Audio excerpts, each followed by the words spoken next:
अमेठी, जिसे गांधी परिवार का गढ़ माना जाता है। हालांकि ये बात अलग है कि इस बार अमेठी से गांधी परिवार का कोई भी सदस्य चुनाव नहीं लड़ रहा, लेकिन फिर भी गांधी परिवार की प्रतिष्ठा को दांव पर लगी है। लेकिन क्या आप जानते हैं कि गांधी परिवार के अमेठी से रिश्ते की शुरुआत कैसे हुई? नमस्कार, मैं हूं आपके साथ नैना और आप देख रहे हैं द किस्सा। देश में इमरजेंसी लागू थी, विपक्षी नेता जेल की सीखचों में कैद थे, नागरिक अधिकार खत्म हो गए थे और मीडिया पर पाबंदी भी थी। लोकतंत्र के इसी अंधियारे के दौर में अमेठी के खैरोना गांव में 1976 के नवंबर महीने में खुद संजय गांधी अपने कुछ युवा साथियों के साथ यहां पहुंचे। उन्होंने सड़क निर्माण के लिए श्रमदान शिविर किया और अगले 1.5 महीनों तक खैरोना में किसी उत्सव जैसा माहौल बना रहा। देश भर से जुटे कांग्रेस कार्यकर्ताओं के साथ खुद संजय गांधी दिन भर कुदाल और फावड़ा लेकर श्रमदान करते। फिर रोज शाम को सांस्कृतिक कार्यक्रम होते। इसमें खैरोना गांव के लोग भी बढ़ चढ़कर हिस्सा लेते थे। पुरुष तो पुरुष, घूंघट ओढ़कर महिलाएं भी इसमें बढ़ चढ़कर शामिल होती थी। श्रमदान के जरिए बाकायदा 3 सड़कें बनाई गई और अब ये सड़कें डामर की हो चुकी हैं और संजय गांधी के श्रमदान शिविर का कोई भी निशान इन सड़कों पर अब नजर नहीं आता। लेकिन गांधी परिवार और अमेठी के रिश्तों के लिहाज से ये सड़कें स्थायी निशान छोड़ गई। अब आपके मन में ये सवाल उठ रहा होगा कि भाई संजय गांधी आखिर खैरोना पहुंचे क्यों थे? दरअसल ये वो दौर था जब संजय सियासी फलक पर तो नजर आने लगे थे, लेकिन राजनीति में उनकी औपचारिक एंट्री नहीं हुई थी और उनके लिए राजनीतिक जमीन की तलाश की जा रही थी। ये बात जब अमेठी के तत्कालीन सांसद विद्याधर वाजपेयी को पता चली तो उन्होंने अपनी सीट संजय के लिए छोड़ने का ऐलान कर दिया। विद्याधर वाजपेयी यहाँ से 2 बार सांसद चुने जा चुके थे और गांधी परिवार के बेहद करीबी भी माने जाते थे। उनकी घोषणा के बाद जब ये तय हुआ कि अमेठी ही संजय गांधी का लॉन्चिंग पैड बनेगी, तो उन्होंने तय कर लिया कि पहले इस इलाके का विकास करेंगे, लोगों को ये बताएंगे कि वो अमेठी के लिए क्या क्या कर सकते हैं। श्रमदान शिविर उसी का एक पड़ाव था, उसी का नतीजा था। हालांकि ऐसा भी नहीं है कि अमेठी के चुनाव के लिए विद्याधर वाजपेयी का ऐलान अकेला कारण था। दरअसल बगल की जो रायबरेली लोकसभा सीट है, यहाँ से 1952 और 57 में उनके पिता फिरोज गांधी निर्वाचित हो चुके थे। अब 1967 में इसी क्षेत्र की नुमाइंदगी उनकी मां इंदिरा गांधी कर रही थी। इंदिरा के पिता और देश के पहले प्रधानमंत्री जवाहरलाल नेहरू फूलपुर से लोकसभा चुनाव लड़ते थे।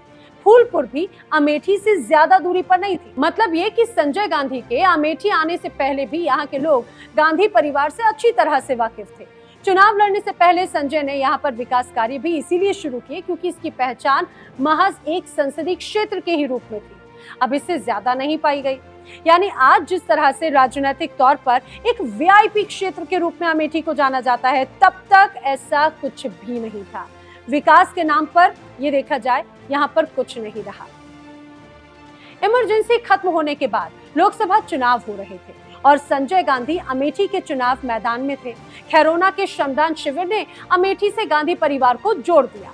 संजय अपनी जीत के प्रति पूरी तरह से आश्वस्त नजर आते थे। देश के तमाम हिस्सों में अपने नेताओं की हर हाल में जीत पक्की करने के लिए समर्थकों का हुजूम अमेठी पहुंच चुका था।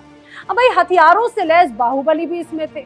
जीत की गारंटी देने वाला प्रशासन भी उनके साथ था। मुकाबले में आपातकाल की यातनाएं भुगत कर निकले तेज तर्रार रविंद्र प्रताप सिंह थे। वो 1967 में अमेठी से जनसंघ के विधायक रह चुके थे। जब नतीजा आया तो संजय गांधी करीब 76,000 वोटों से हार गए। संजय हार जरूर गए थे, लेकिन ना तो वो अमेठी को भूले थे और ना ही यहाँ के लोगों को वो भूल पाए थे। अगले 2.5 साल संजय और कांग्रेस पार्टी के लिए बेहद मुश्किल भरे रहे। जनता पार्टी शासन में संजय गांधी की सड़क से अदालतों तक की लड़ाई में अमेठी सुल्तानपुर के युवकों की जबरदस्त भागीदारी थी। अब 1980 में जब फिर से लोकसभा चुनाव हुए तो संजय एक बार फिर अमेठी से ही चुनावी मैदान में थे। हार के सबक और सत्ता से दूर संघर्षों के अनुभवों से परिपक्व अब वो खुशामदियों और कार्यकर्ताओं में फर्क भी बड़े अच्छे से समझने लगे। इस बार जब नतीजे आए तो संजय को 1,86,990 वोट मिले। 58,445 वोटों के साथ में रविंद्र प्रताप सिंह काफी पीछे रह चुके थे और इस जीत ने अमेठी और गांधी परिवार के बीच में रिश्तों की गांठ हमेशा के लिए मजबूत कर दी। बीच में ये देखा जाए तो एक आध बार ये गांठ कमजोर जरूर हुई, लेकिन ये रिश्ता बरकरार रहा। अब भाई अमेठी में संजय की जीत के साथ केंद्र में भी इंदिरा गांधी की वापसी हो चुकी थी, यूपी में भी कांग्रेस की सरकार बन गई थी। संजय ने अमेठी के विकास का खाका भी खींचना शुरू कर दिया था। कहते हैं कि 23 जून 1980 को विमान दुर्घटना में उनकी मृत्यु हुई थी, तो उस दिन अमेठी के कई घरों में चूल्हा तक नहीं जला था। 1981 में अमेठी में उपचुनाव हुए और संजय के बड़े भाई राजीव गांधी यहां से चुनावी मैदान में खड़े हुए। अमेठी ने राजीव को हाथों हाथ लिया और 82% से ज्यादा वोटों के साथ में उन्हें चुनाव में जीत दर्ज करवाई। 1981 के बाद राजीव गांधी 1984 में भी यहीं से जीते और प्रधानमंत्री की कुर्सी पर विराजित हुए। 1989 में भी उनकी जीत हुई, लेकिन प्रधानमंत्री का पद उनके हाथों से निकल गया। फिर 1991 को लोकसभा चुनाव हुआ और नतीजा आने से पहले ही एक बम विस्फोट में राजीव गांधी की मौत हो गई। अमेठी पर एक बार फिर से दुखों का पहाड़ टूट पड़ा। उस दिन यहाँ की गलियां सुनसान थी, सारी दुकानें बंद थी। यहाँ के लोगों ने मानो अपना बेटा, अपना भाई खो दिया था। 1991 में ही अमेठी में एक बार फिर से चुनाव हुए और राजीव गांधी के दोस्त कैप्टन सतीश शर्मा यहाँ से कांग्रेस के टिकट पर चुने गए। वो 1996 में भी यहाँ से सांसद बने और 1998 के लोकसभा चुनाव में पहली बार लगा कि अमेठी और गांधी परिवार के रिश्तों की डोर कमजोर होने लगी है। सतीश शर्मा यहाँ से चुनाव हार गए, लेकिन 1.5 साल बाद जब फिर से लोकसभा चुनाव यहाँ पर हुए तो अमेठी गांधी परिवार के एक और शख्स के लिए सियासी लॉन्च पैड बन गया। राजीव की पत्नी सोनिया गांधी ने सियासत में एंट्री ली और लोकसभा पहुंचने के लिए अपने पति के संसदीय क्षेत्र को उन्होंने चुना। इटली से भारत आई सोनिया से यहाँ के लोग अच्छी तरह से वाकिफ थे, उन्हें वो अपनी बहू की तरह मानते थे। चुनाव के नतीजे आए तो सोनिया करीब 3 लाख वोटों से जीती थी। 5 साल के बाद 2004 के लोकसभा चुनावों में सोनिया और राजीव के बेटे राहुल गांधी ने भी सियासत में अपनी एंट्री के लिए अमेठी को ही चुना। उन्हें भी यहाँ के लोगों ने शानदार जीत दिलाई और लोकसभा पहुंचाया।